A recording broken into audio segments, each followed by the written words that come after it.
You ever play a game and wonder what could have been? Well, today I finished a few games, Alan Wake 2 and Call of Duty Modern Warfare 3. One game revealed itself to be a work of extreme passion and talent, providing a unique experience within a niche genre, and introspective of writing and emotion mixed in an interesting universe with an ending akin to Inception. And the other has amazing characters with great interactions. Why? Or else you'll cut it off? Not my style. He might.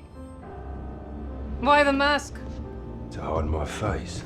Creating conflict and tension sharper than any knife, only for all of it to be sucked out the room thanks to a horribly cartoonish villain.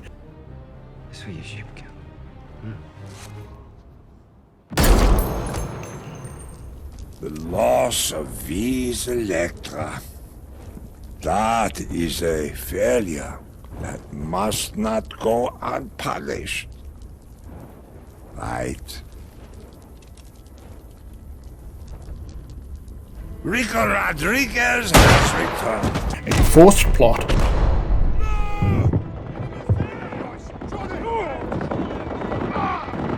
A lack of accountability. Who gave you those orders? General Herschel Shepard. Did you act on those orders, Mr. Graves? No, absolutely not, sir. And a charade that turned out to be Schadenfreude. An experience driven by the sole pursuit of milking every last drop until it becomes a shallow husk of itself, to the point nobody will ever care about this franchise anymore. We aren't even talking about Disney, Bungie, or Blizzard, but it sure feels like it. As a bare minimum, everyone expects a COD title to be filled with action pieces and spectacle. And, if we're lucky, we might just get a fleshed out character or two, unique locations, branching narratives, or perhaps philosophy on the nature of war and man. This year, we got nothing. No spectacle, no substance, just cutscenes, forced plot, and squandered potential. This campaign was ruined by a cartoonishly evil villain, and not the fun kind either like Di Ravello. You know what? Let's talk about this absolute train wreck of a character first. Never, in my life, did I think I would have to search up the reverse of a Mary Sue, but here we are. The title is rather fitting with how lazy, pointless, and stupid it is, but ask yourself, who is their character? What is their goal? Well, he is Makarov in name only. Basically, nostalgia bait, with one of the worst motivations for anything ever. No, seriously, this is his reason. And we will use it as a tool of war, to restore glory to Russia, the real Russia! That's it. He has no real goal, no real reasoning, just a bad guy doing bad things for some obscure reason. How they managed to write the worst villain in gaming is astonishing, because they only exist as an excuse. It's bland, boring, shallow, lazy, and above all, completely incompetent. But this isn't a game with a single character. So how do the rest fare? Well, outside of already established characters, every new character completely falls off by the wayside. Either they become useless and redundant, serving zero purpose, or are plot armor personified. Of course I'm talking about Farah. At this point, it's just pathetic. Whoever wrote this story was so incredibly afraid of taking risks and completing a story. Everyone is safe. Farah, do you copy? Farah, can you hear me? Loud and clear, Captain. Detonation complete. Missile is dead. Chemicals contained. Graves and Shepard face zero consequences. Makarov gets away. Soap dies due to forced plot. And Ghost and Gaz don't show up for no reason whatsoever until the villain waddles off in a little cartoonishly stupid fashion. There is no start to this story. There is no ending either, so they can milk these characters even further. The bad guys suffer no consequences. There are no stakes, and the game will constantly pull off the worst trope in media. The didn't die on screen so they're fine, haha, utter nonsense. This story will go out of its way to save characters with no explanation on how they did it, and kill off that one character because it needs to be done. Hands down, the worst campaign plot to date in all of Call of Duty, and the single saving grace being the character writing. But once again, it's forced together thanks to the plot. What's that? Let's hit a convoy in case it's Makarov. Oh wait, it's General Shepard? How did you get here in the middle of nowhere? Oh, they got to you. That's it? No reason? Alright, fine. Well, why did they target you specifically and keep you alive? Because clearly they don't care about who lives or dies. No answer to that one either? Wow, great writing!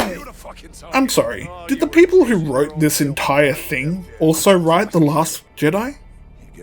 Plot holes, plot armor, nonsense, no danger, no choices, no spectacle, no consequences, no answers, and no point. There are two, count them, only two good things about this campaign. The banter between characters, that practically writes itself. Was worried your face was gonna melt off like those other poor bastards. You ask me, it'd be an improvement. And open missions. That's it. This campaign clocks in at 4 hours. 4 hours! This campaign clocks in at 4 hours on average without skipping cutscenes. This doesn't feel like a DLC. It feels like an unfinished DLC. There are 18 cutscenes and 14 missions, and 2 of those 14 missions last less than 5 minutes.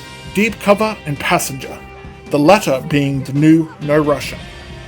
And once again, completely spineless.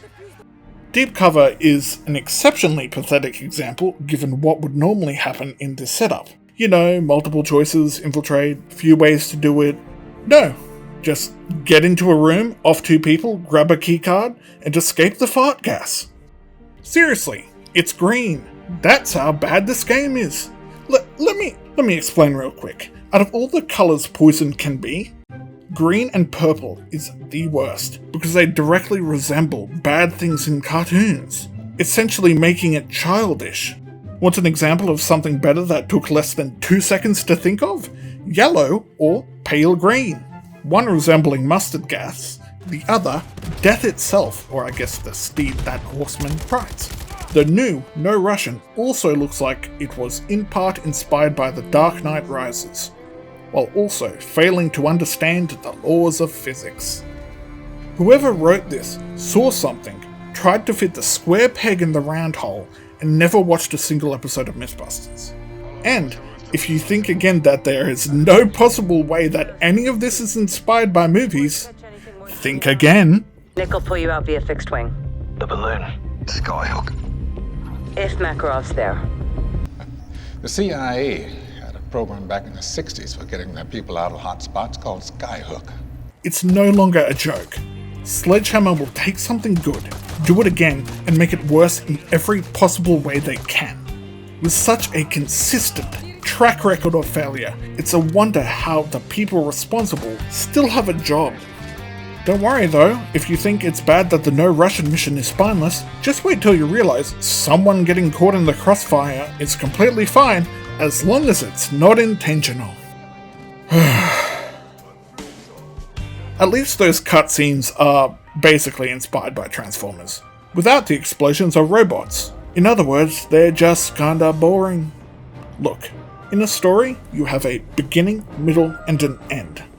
In Call of Duty Modern Warfare 3, you only have the middle.